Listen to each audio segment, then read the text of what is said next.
5, 4, 3, 2, 1. Ils sont partis.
Ah, l'appareil sort de son hangar. Toutes les manœuvres ont été réalisées avec un plein succès.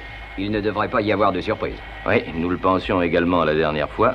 Nous nous étions trompés.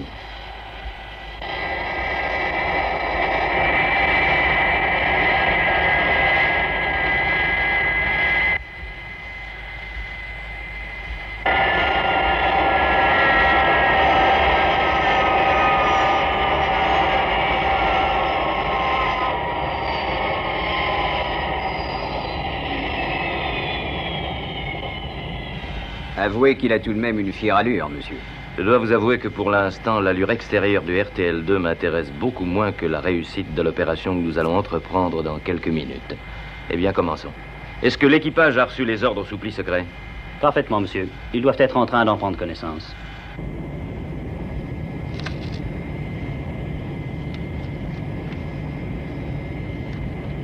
Eh bien, c'est pas trop tôt, nous savons maintenant où nous devons aller. Dites-moi, McLean, avez-vous pris connaissance des ordres? Oui, c'est fait. Alors calculez-nous un cap. Oui, je m'en occupe, commandant. Très bien. Il ne me reste plus qu'à contacter une dernière fois le patron. Il est évident, commandant, que le seul danger dans une opération réelle du même genre serait qu'un ennemi puisse repérer votre appareil à un moment ou un autre. Compris, monsieur. En conséquence, vos circuits radio doivent rester muets. Aussitôt en altitude. Je ne veux plus entendre un mot de vous. C'est bien compris.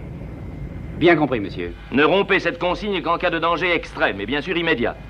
Bon, je crois que ce sera tout. Tâchez d'arriver à bon port. Allez. En route. Je dois dire que je serai plus tranquille quand nous aurons livré ces charges de fusée.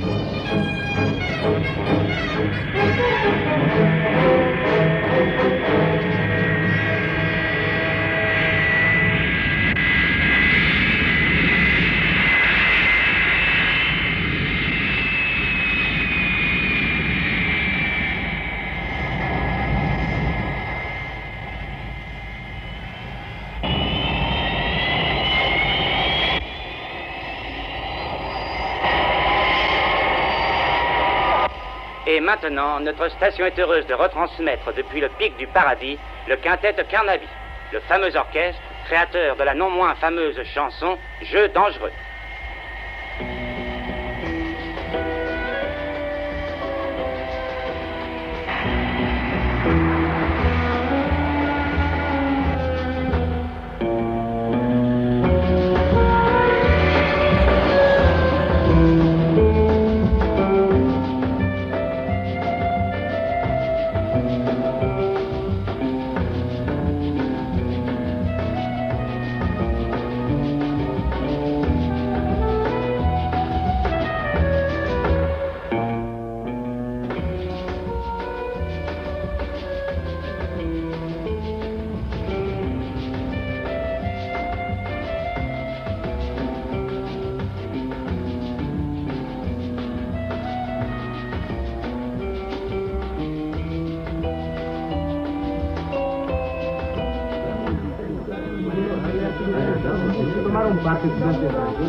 J'espère que Tintin entend ça. Elle raffole de cette chanson-là.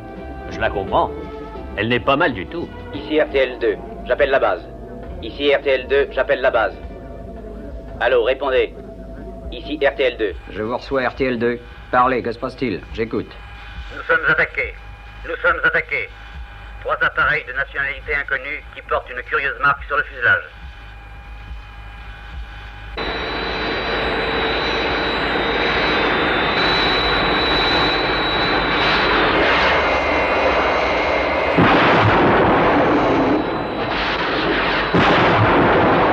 Nous sommes touchés. Nous sommes touchés. Nous ne pourrons pas. Le contact radio est interrompu. Bon sang, sait-on où ils sont? Oui, monsieur. Les sauveteurs se mettent en route immédiatement.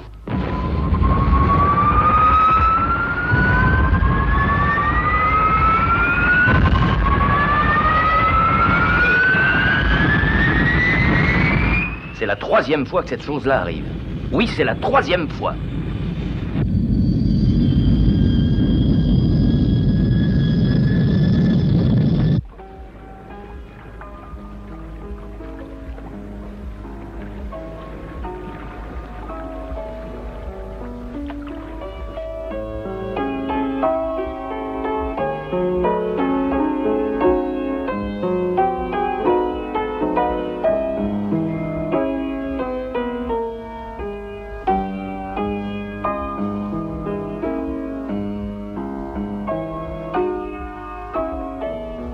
Je me demande si ce n'est qu'une simple coïncidence. Mais de quoi veux-tu parler pour l'instant? De cette fameuse chanson Jeu dangereux.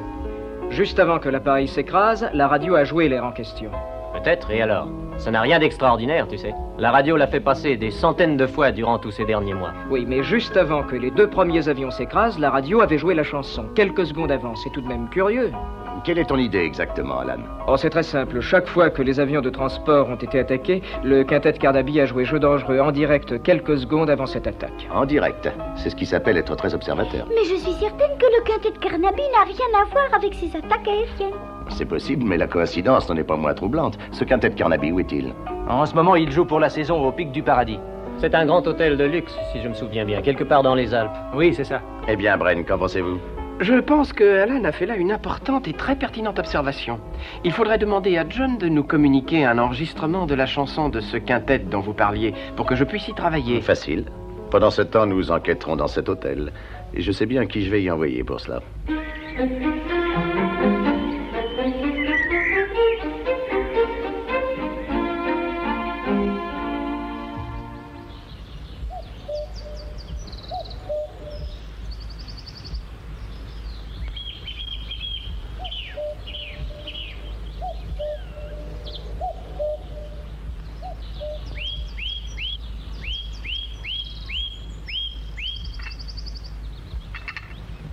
Le thé, milady? Ah oui, je vous remercie, Parker. Je vais le prendre ici, sous la tonnelle. Ne fait-il pas une journée merveilleuse, Parker? Si, en effet, milady. Justement, à ce propos, puis-je me permettre de demander à milady le reste de l'après-midi? J'aurai quelques affaires personnelles à régler en ville, milady. Mais oui, bien sûr, Parker. Je vous l'accorde volontiers. Je remercie bien, milady. Le temps d'aller changer de tenue et je profiterai de la permission de milady. Ici la sécurité internationale. Lady Penelope vous écoute. Parlez. Bonjour Pénélope, ici Jeff. Bonjour Jeff, quelle agréable surprise de vous entendre. Cher ami, nous allons enquêter sur les attaques dirigées contre les avions transporteurs de fusées et nous allons avoir besoin de vous. Bien sûr, que faut-il que je fasse? Tout d'abord, vous allez vous rendre en Suisse et vous installer à l'hôtel du Pic du Paradis où vous commencerez l'enquête par les membres du quintet de Carnaby. Par le quintet de Carnaby? Oui, ils sont peut-être mêlés à tout cela. Entendu, Jeff. Parker va se charger de prendre les billets pour la Suisse.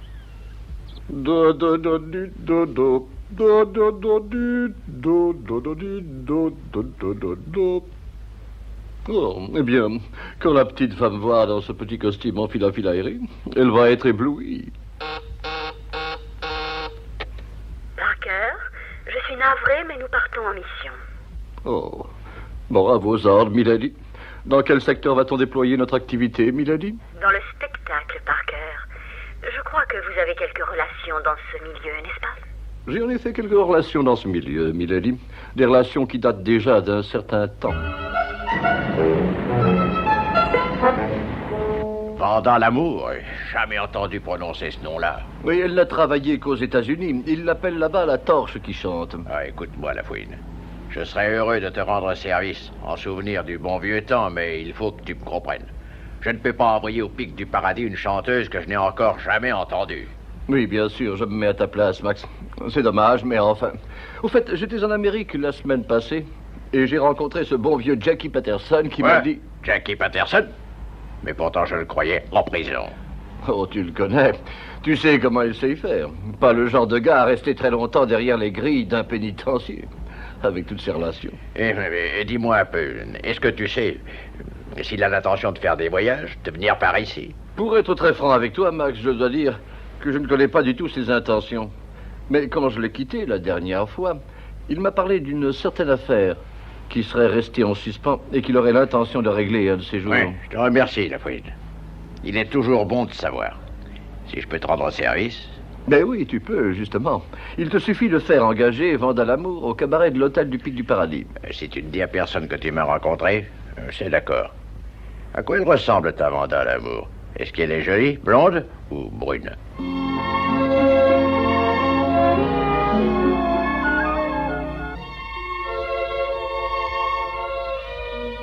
Bon, je crois que cela suffira de le change. Entrez, je vous prie. Veuillez m'excuser, mademoiselle. Je pensais trouver Milady dans cette pièce. Voyons, Parker. C'est moi. Ne m'avez-vous pas reconnu avec ces coiffures? Au fond, tant mieux. Cela prouve que la transformation est réussie. Je ne risque pas d'être reconnue. Il vaut mieux. Dans un hôtel de luxe comme celui dans lequel nous allons descendre, il peut y avoir des amis de Milady. Espérons que je n'aurai pas à jouer ce rôle trop longtemps. J'ai une jolie voix, bien sûr, mais je n'ai pas l'habitude du public.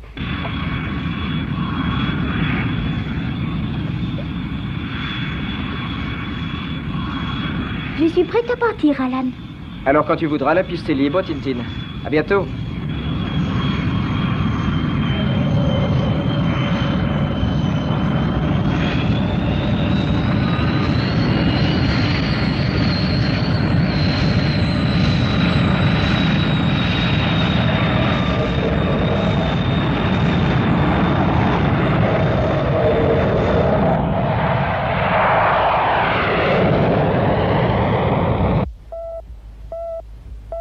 Je vous écoute, Pénélope. Je veux dire Vanda. Tout va bien, Jeff. Mon avion prend son vol dans 10 minutes environ.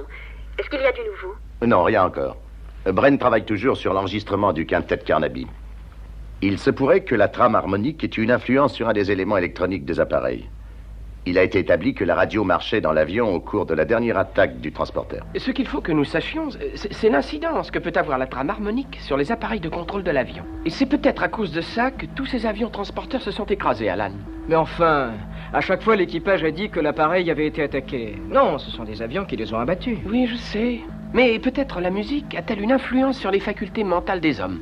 De toute façon, il est certain qu'il y a quelque chose d'anormal dans l'enregistrement de cette chanson. Il s'agit peut-être d'une sorte de code musical. Eh bien, essayons de le trouver. Pénélope et Tintin seront bientôt à l'hôtel du Pic du Paradis. Elles auront besoin de toute notre aide.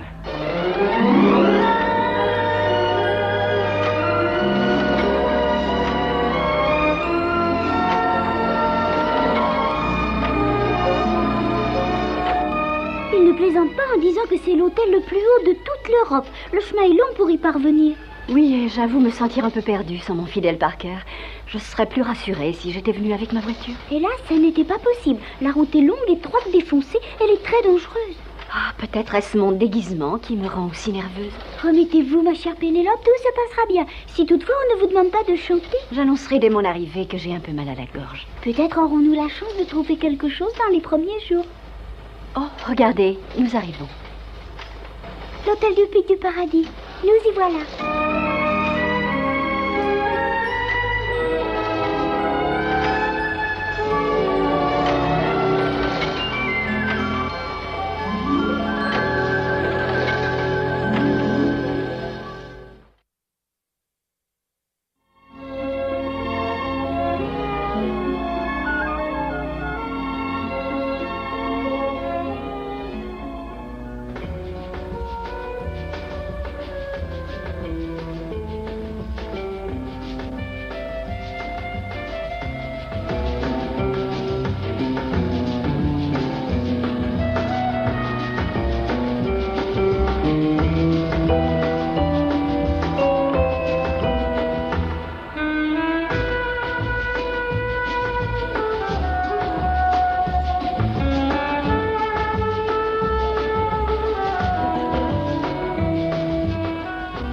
À croire que ce garçon soit mêlé au sabotage des appareils transporteurs de fusées.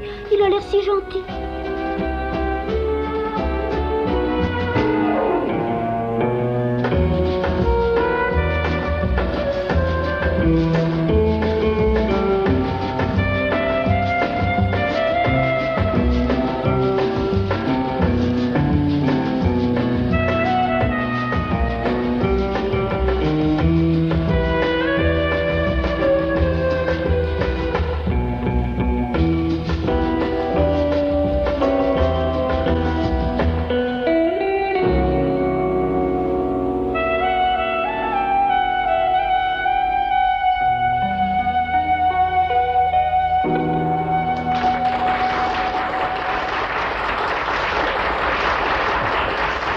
Merci beaucoup, mesdames et messieurs. Il est séduisant, n'est-ce pas? Ce soir, mesdames et messieurs, je veux souhaiter la bienvenue à la vedette de nos prochaines soirées dans cet hôtel. Nous aurions été ravis de l'entendre chanter dès ce soir. Malheureusement, une légère indisposition nous privera de ce plaisir et c'est grand dommage. Mesdames et messieurs, je vous présente Mademoiselle Vanda Lamour.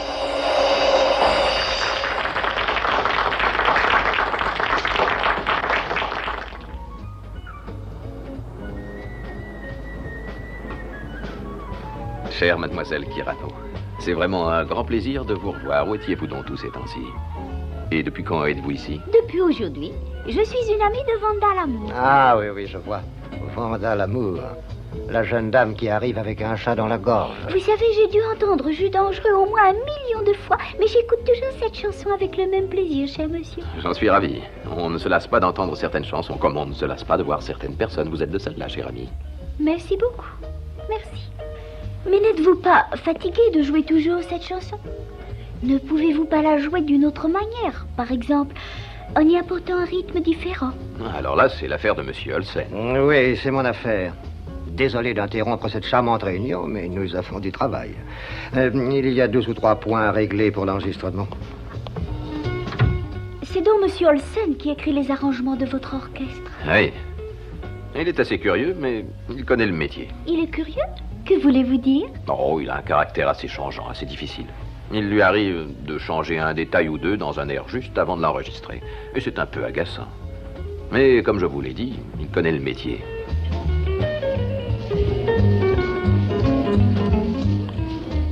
Je trouve curieux que nos chemins ne se soient encore jamais croisés au cours de nos voyages, chère mademoiselle.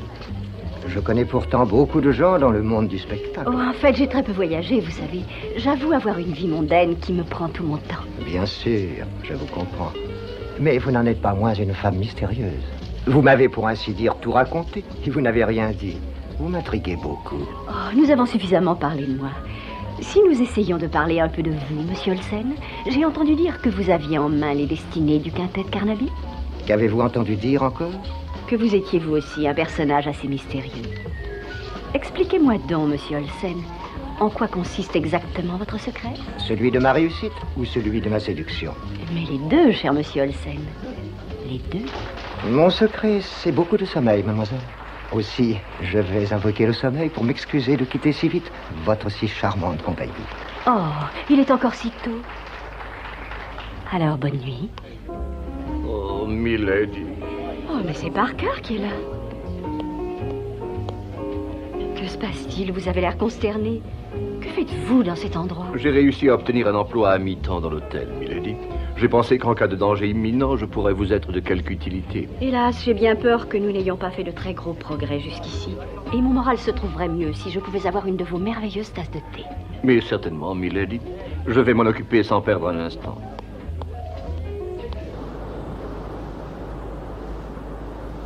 Ah, votre thé est délicieux. Je vous remercie infiniment, Parker.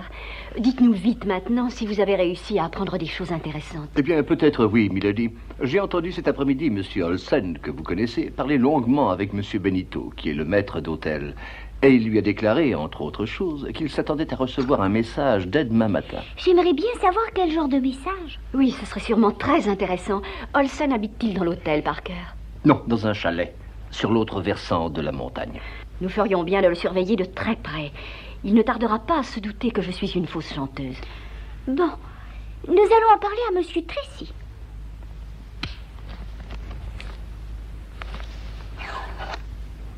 J'appelle la sécurité internationale. Allô, la sécurité internationale?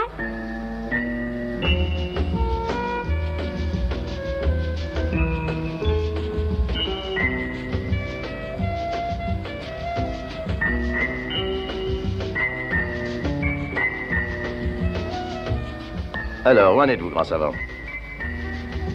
Eh bien, monsieur Tracy, nous avons pu établir de façon certaine qu'il y a une incidence de nature ultrasonique dans cette trame musicale. Cette mélodie serait donc utilisée comme un code. Et il semble que ce soit en effet quelque chose de ce genre-là, mais je dois encore y travailler beaucoup pour parvenir à déterminer la nature exacte du code. Ça peut être assez long. Oui, ici le laboratoire. Bren, dites à papa que Tintin voudrait lui parler. Ici Jeff Tracy, je t'écoute, Tintin. Quelle est la situation? Eh bien, rien de précis encore. Nous pensons qu'un certain Olsen, arrangeur musical, est l'homme que nous recherchons. Mais nous ignorons encore si cet homme travaille sur l'affaire en solitaire ou s'il a des complices dans les environs de l'hôtel. Bren vient de me confirmer qu'il y a bien une signification cachée dans cette musique. Avez-vous besoin d'aide? Pas pour le moment, non. Nous aurons plus de détails demain matin. Nous allons surveiller ce monsieur Olsen de près.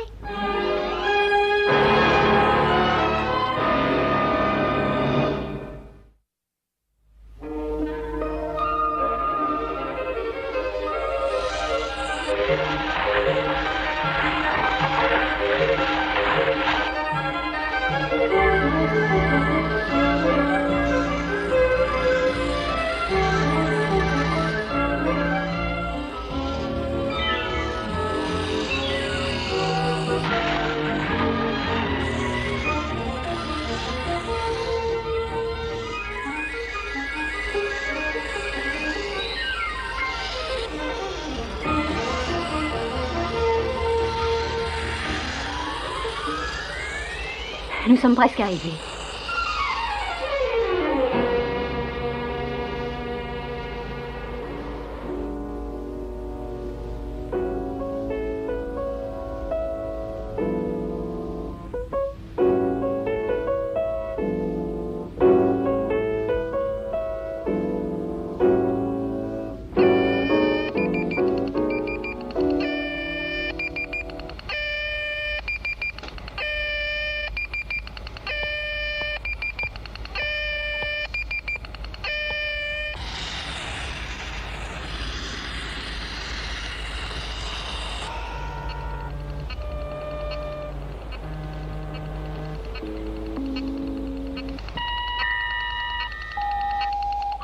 Quel curieux appareil, Tintin. Qu'est-ce que c'est?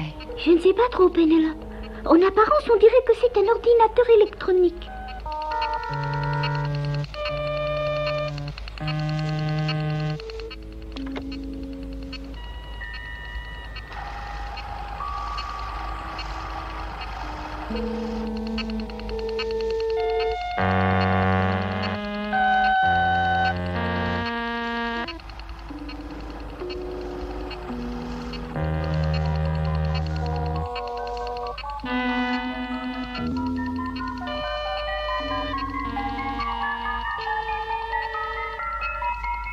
Prochain transport fusée, départ aujourd'hui 14h, destruction impérative. Vous avez vu ce qu'il y avait sur cet écran? Oui, c'est inquiétant. Ce sont les ordres relatifs à la prochaine opération de sabotage des transporteurs. Venez vite. Il faut avertir la base.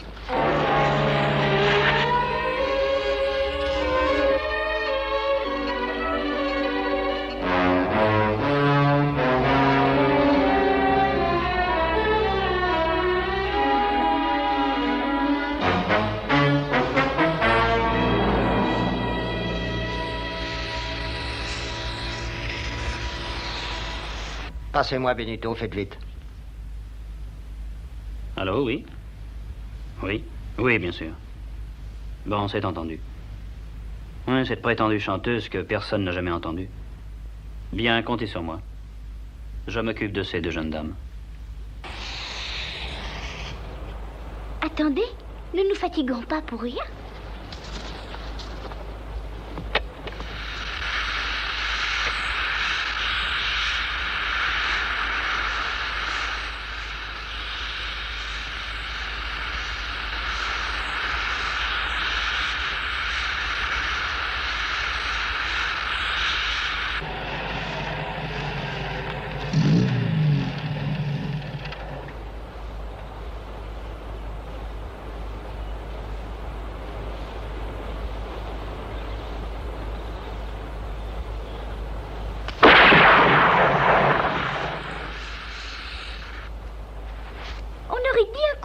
Tiré de là-haut. Mais on dirait...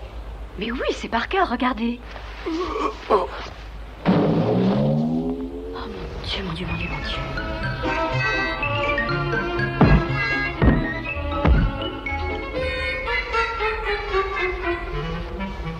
On dirait qu'ils viennent dans notre direction. Oh, je pense tout à coup que ce pauvre Parker souffre de vertige. Ça va peut-être le guérir à jamais.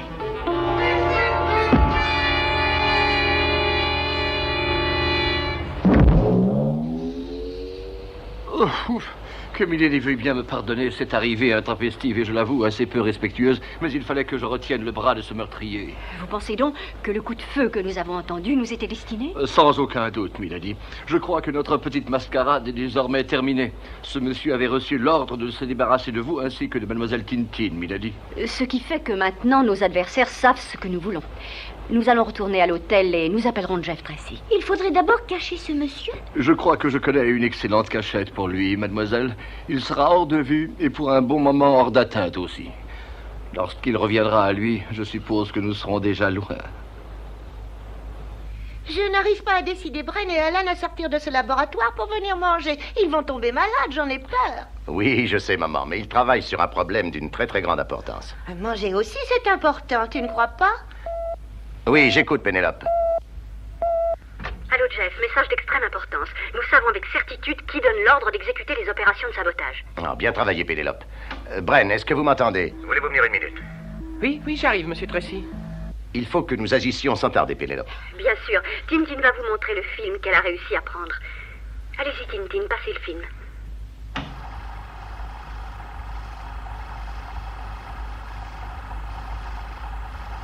Voici le résultat après que la machine ait traduit le message musical. Mais oui, c'est ça. Mais bien sûr, c'est une évidence. Ah, je suis impardonnable de ne pas y avoir songé plus tôt. De quoi s'agit-il, gros savant? Vous connaissez cet appareil? Bien sûr, monsieur Tracy. C'est l'ordinateur électronique Cham Cham. Qu'est-ce que c'est qu'un Cham Cham? De quoi s'agit-il exactement, Bren? Eh bien, l'ordinateur Cham Cham est un appareil capable d'enregistrer les harmonies ultrasoniques ainsi que les plus petites microtonalités. Maintenant, tout est clair. Puisque nous connaissons la technique de leur codification, je vais en trouver très rapidement la clé. Très bien, grand savant. Mettez-vous à l'ouvrage, hein? Nous avons besoin de la clé de ce code le plus rapidement possible. Chère Pénélope? Oui, je vous écoute. Je voudrais que vous attendiez mes ordres avant d'agir. Scott? Oui, papa? Appelle l'état-major, veux-tu? Oui, tout de suite. Nous devons sauver le prochain avion transporteur de fusée.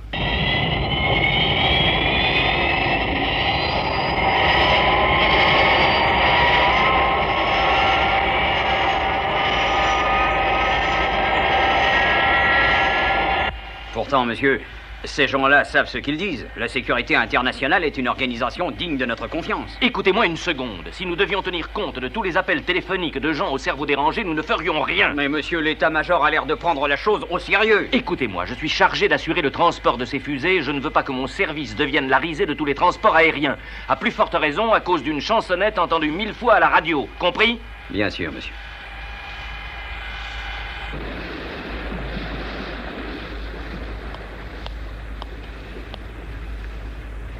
Ils ne veulent pas? Non, Alan. Ils ne veulent pas m'écouter. L'état-major était plutôt favorable, mais le directeur des transports aériens ne veut rien entendre. En tout cas, Bren a trouvé la clé du code musical. Il a même réussi à calculer quelle note il faudrait changer pour rendre le message inopérant. Magnifique. Nous allons immédiatement alerter nos amis Pénélope et Tintin. Elles seules maintenant pourraient éviter la catastrophe.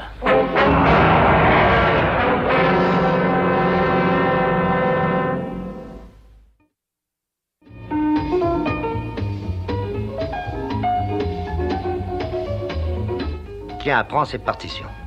C'est ce que tu vas jouer dans la soirée. J'ai juste apporté quelques petites modifications. Mais, monsieur Olsen, je vois pas bien pourquoi vous changez... Allons, Carnaby. Je n'accepte pas du tout les objections. Quand tu as signé le contrat, tu as accepté ma façon de travailler, n'est-ce pas? Bon, d'accord, comme vous voudrez. Je jouerai exactement ce que vous avez écrit. Te voilà raisonnable. Eh bien, maintenant, on va chercher tes musiciens. Nous passons dans 5 minutes. D'accord, monsieur Olsen.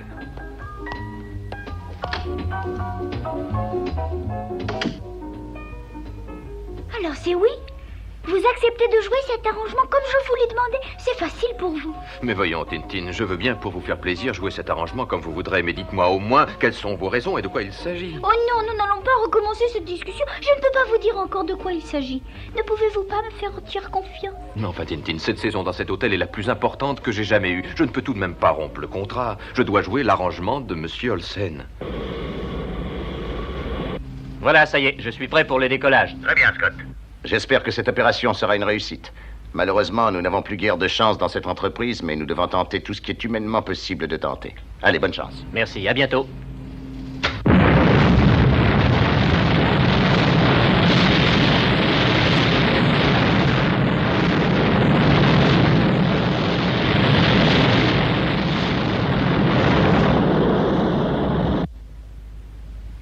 Mes enfants, c'est l'heure de l'émission à la radio. Voyons ce qui se passe à l'hôtel du Pic du Paradis. Bren. Est-ce que vous êtes prêt? Oui, je suis prêt, monsieur Tracy. J'espère que Pénélope pourra interpréter l'arrangement qui rendra le message sans efficacité. Reste à savoir, bien sûr, si Carnaby acceptera de jouer celui-là plutôt que celui que lui a écrit ce Olsen. Et maintenant, nous avons la joie de vous présenter le quintet Carnaby. Mon Dieu, Parker, pourvu que Pénélope puisse aller jusqu'au bout. Moi, je me demande surtout où peut se cacher Olsen.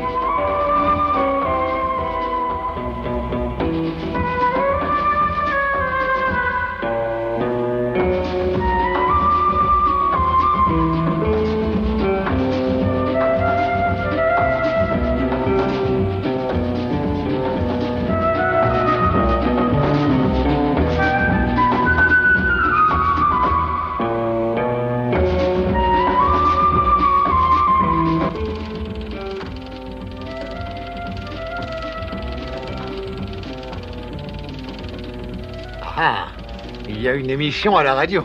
Attention au message. Oui, je vais voir quelle direction a pris le transporteur de fusée.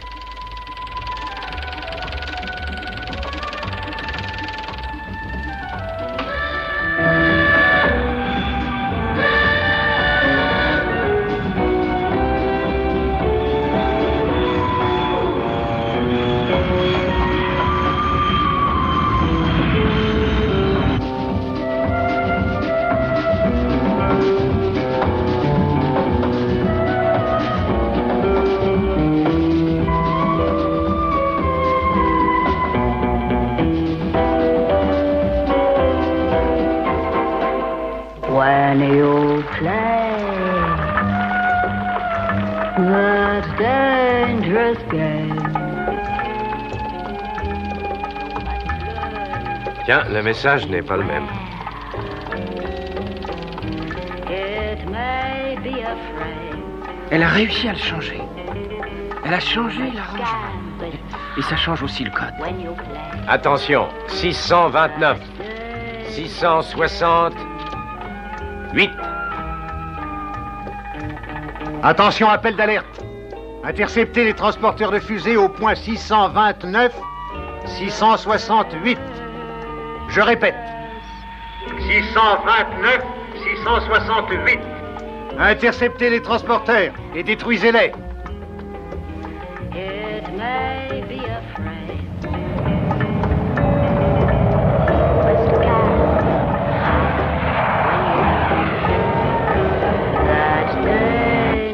So beware. It may be a friend. You must gamble hard when you play that dangerous game.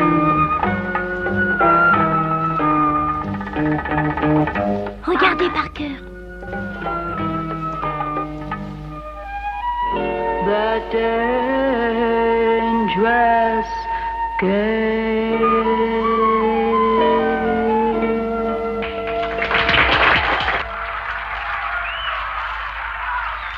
Virgile, tu vas t'envoler pour l'hôtel du Pic du Paradis. J'ai peur que Pénélope et Tintin soient en grand danger. Oui, je pars. Alan, mon petit, tu vas partir avec lui. Oui, tout de suite.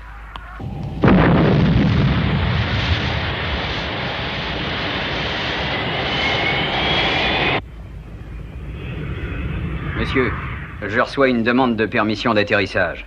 Et elle émane de la sécurité internationale. Comment, de la sécurité internationale?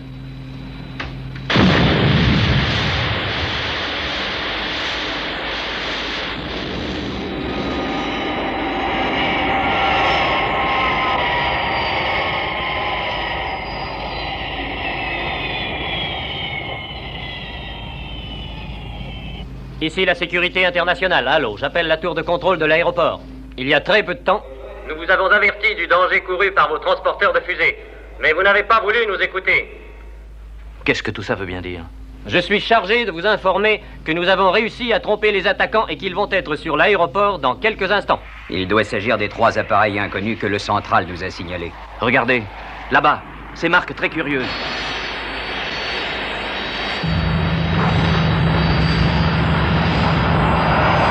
Ce doit être sûrement les chasseurs dont les équipages ont parlé juste avant l'attaque. Faites donner l'alarme, vite! Tout de suite, monsieur. Nous devons abattre ces appareils. Eh bien, une chance que la sécurité internationale ait été là.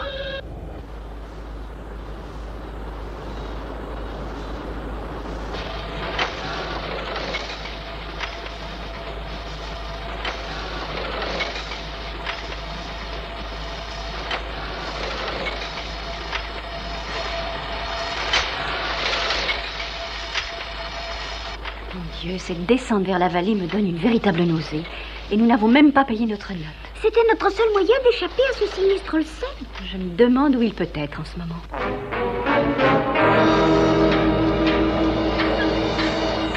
Parfait. Je les tiens tous ensemble. Je vais leur ôter à jamais l'envie de se mêler des affaires qui ne les concernent absolument pas.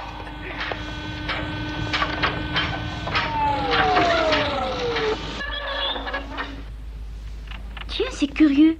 Nous sommes arrêtés.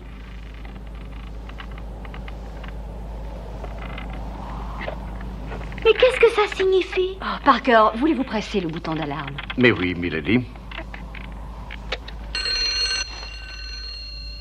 Mais c'est le signal d'alarme du téléphérique. Mais que se passe-t-il? Oh, je n'aime pas beaucoup ce genre de situation. J'appelle la sécurité internationale. Allô, j'appelle la sécurité internationale. Allô? Allô, Jeff. Il semble que M. Olsen ait décidé de nous faire payer sa déconvenue. Et pour l'instant, il nous tient tous les 3. Essayez de tenir bon, Pénélope. Virgile sera au Pic du Paradis dans 2 minutes environ. Que se passe-t-il exactement?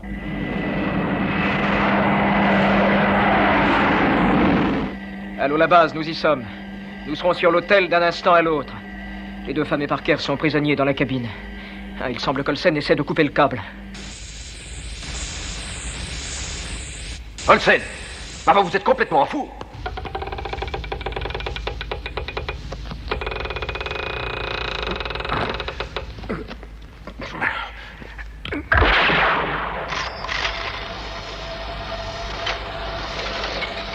Non, mais vous vous rendez compte de ce que vous venez de faire, Olsen? La cabine va s'écraser, enfin! Qu'est-ce que c'est?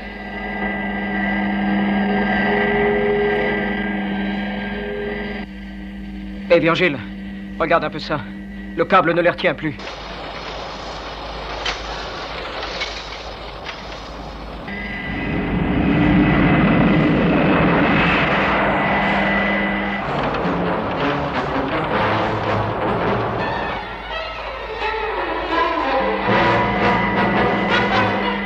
Attention, Alan. Je vais me ranger le plus près que je pourrai de la cabine. Et lorsque je te le dirai, tu lanceras les grappins magnétiques. Bon, d'accord, Virgile.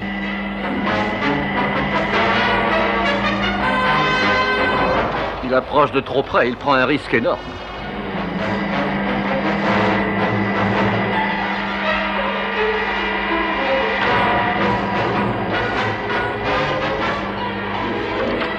Attention, Alan. C'est le moment.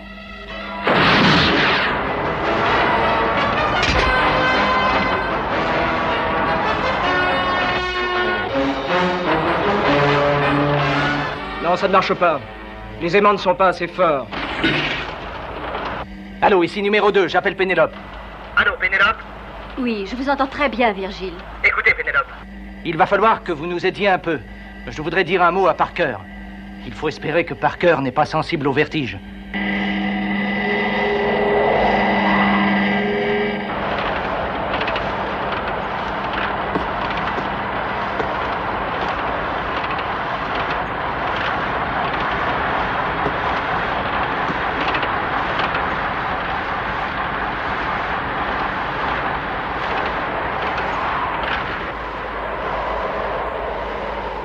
Bien, je lui envoie le câble. Allons-y.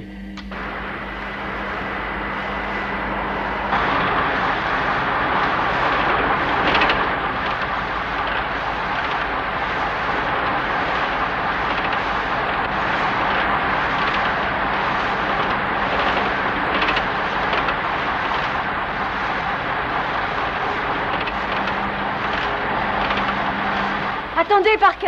Essayez donc avec ça.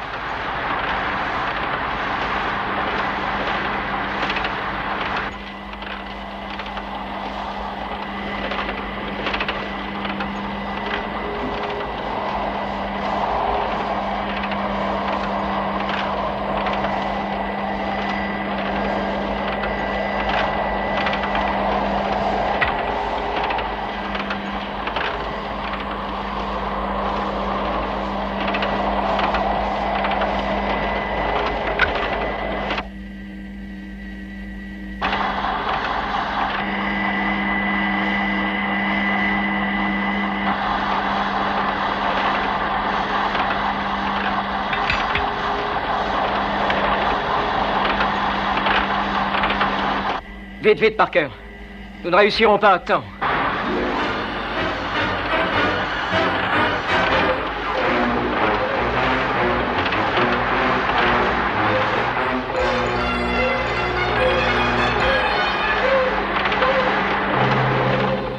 Encore un effort, Parker.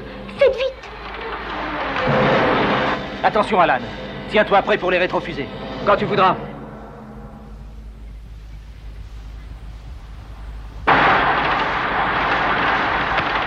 Vas-y.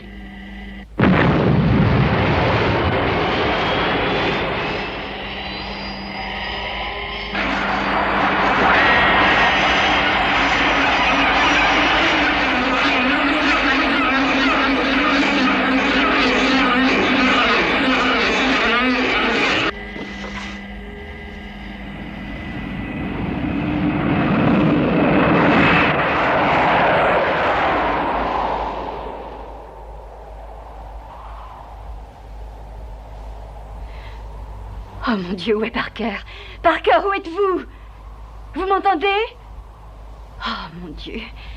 Oh, qu'a-t-il bien pu lui arriver? Regardez, je le vois, il est là-bas.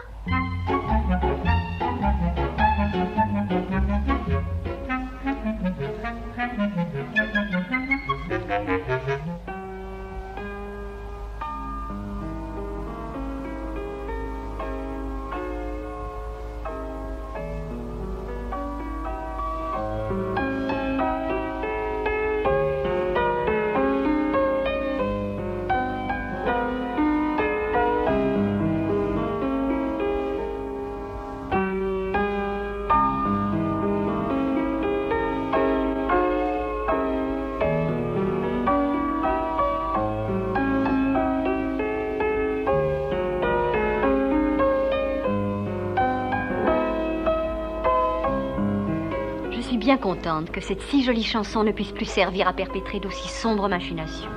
Croyez-vous que les gens de l'hôtel se doutent que nous sommes de la sécurité internationale? Non, certainement pas. Mais M. Carnaby se demande comment nous avons trouvé la clé du code. Ah, où est donc passé Tintin? Je ne l'ai pas revu depuis la dernière danse. Je crois que Alan l'a emmené sur la terrasse. Ils sont en train de prendre l'air. Ah, et demain, elle rentre chez elle. Enfin, le spectacle continue. Dis-moi, Tintin, est-ce que ça t'ennuie de quitter cet hôtel de luxe et de rentrer chez nous, dans notre île, en laissant ici tous tes amis? Oh, tu sais, nous en avons déjà une grande habitude, Alan. Toujours entre un bonjour et un adieu. Mais tu sais, au fond, c'est bien agréable de rentrer à la maison.